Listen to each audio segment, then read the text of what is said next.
প্ৰথমতে হ'ল কি যে মই যিসকলে এই ৰুকাছেন মহাবিদ্যালয়ত অমৃত সৰোবৰ আঁচনিটোৰ বিৰোধিতা কৰে, জানি হওক বা নাজানি, তেওঁলোকক মই প্ৰথমতে ধন্যবাদ দিব খুজিছোঁ এইকাৰণে যে তেওঁলোকে অন্ততঃ কলেজখনৰ কথা এটা চিন্তা কৰিছে যে কলেজখনৰ কিবা এটা অসুবিধা হ'ব। গতিকে এই সচেতনতাটো সঁচাকৈ ভাল হৈছে, তাৰ কাৰণে মই তেওঁলোকক ধন্যবাদ জনাইছোঁ। দ্বিতীয় কথা হ'ল যে এই যিটো আঁচনি, সেই আঁচনি সম্পৰ্কে প্ৰথম অৱস্থাত আমাৰ এটা সন্দেহ হৈছিলে যে কলেজৰ মাটিখিনি কলেজৰ হাতৰ পৰা গুচি যাব নেকি।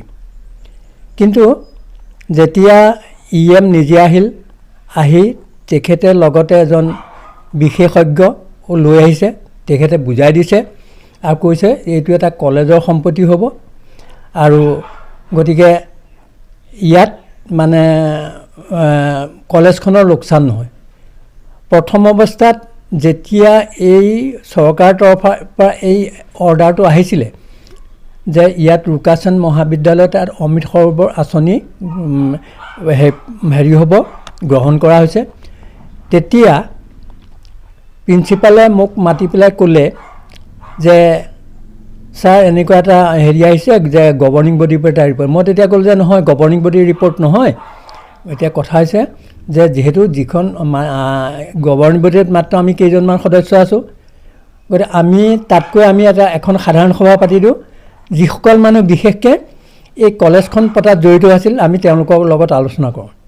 গতিকে সেইমতে মৰ্মে আমি আলোচনা কৰিলোঁ। আলোচনা কৰাৰ পিছত লগতে EM মহোদয়ে যিজন এক্সপাৰ্ট ওলাইছিলে তেওঁ সকলো কথা আমাক বিৱৰি ক'লে আৰু কোৱাৰ পিছত যে এইটো যে আমাৰ কলেজৰ হাততেই থাকিব, কলেজৰ বাহিৰলৈ নাযায়, তেতিয়া আমি আশ্বস্ত হ'লোঁ। আৰু তেতিয়া ৰাইজেও এই সকলো শুনি ৰাইজেও একমত পোষণ কৰিলে যে কলেজৰ হাতত ক্ষমতাটো ৰাখি এইটো ইয়াত পতাত আমাৰ আপত্তি নাই। গতিকে সেই মৰ্মে এইটো কৰা হৈছিলে। গতিকে এতিয়া ইয়াত কোনো মানে ৰাজনৈতিক হেৰি আনিব নালাগে, এইটো এটা কলেজৰ সম্পত্তি হ'ব বুলি পেলাই মই ভাবিছোঁ।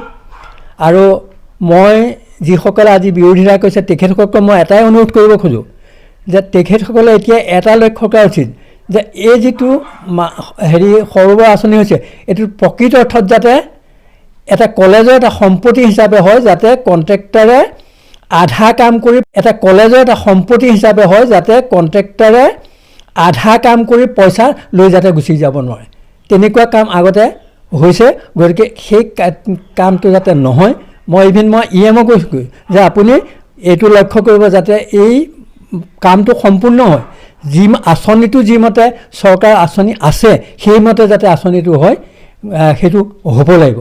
গতিকে মই এতিয়া যিসকলে বিৰোধিতা কৰিছে মই তেখেতসকলক মই কৰজোৰে মই অনুৰোধ কৰিছোঁ, তেখেতসকলে এইটো লক্ষ্য কৰক যাতে এই আঁচনিটো সম্পূৰ্ণৰূপে ইয়াত ৰূপায়ণ হয়, যাতে কোনো ইয়াত মানে ফাঁকি দি পেলাই যাতে মানে কামটো কৰি যাব নোৱাৰে। গতিকে তাৰ কাৰণে তেখেতসকলক মানে সচেষ্ট হ'ব বুলি পেলাই মই আশা ৰাখিছোঁ, তেখেতলোকক মই অনুৰোধ জনাইছোঁ। ছ'চিয়েল মিডিয়াত মানে এইবিলাক ক'ব পাৰে, এইটো সকলোৱে বেলেগ বেলেগ স্বাৰ্থ থাকিবতো ক'ব পাৰে, কিন্তু আমি ৰাজহুৱাভাৱে আমি যিটো দেখিছোঁ, আমাৰ ৰাজহুৱা সিদ্ধান্তটো আচল সিদ্ধান্ত।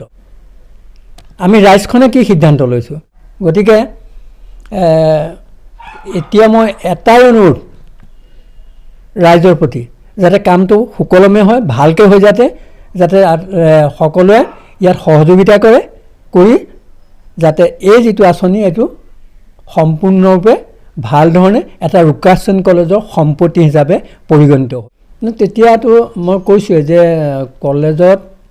কলেজ পতাৰ লগত জড়িত যিখিনি মানুহ আছিলে সেইখিনি মানুহ আৰু আমাৰ প্ৰাক্তন EM সোণা সিং তেৰাং, তাৰপিছতকৈ আদি কৰি মানে গাঁওবুঢ়াসকল আছিলে। গতিকে সকলোবিলাকক লৈ সিদ্ধান্ত লোৱা হৈছিলে।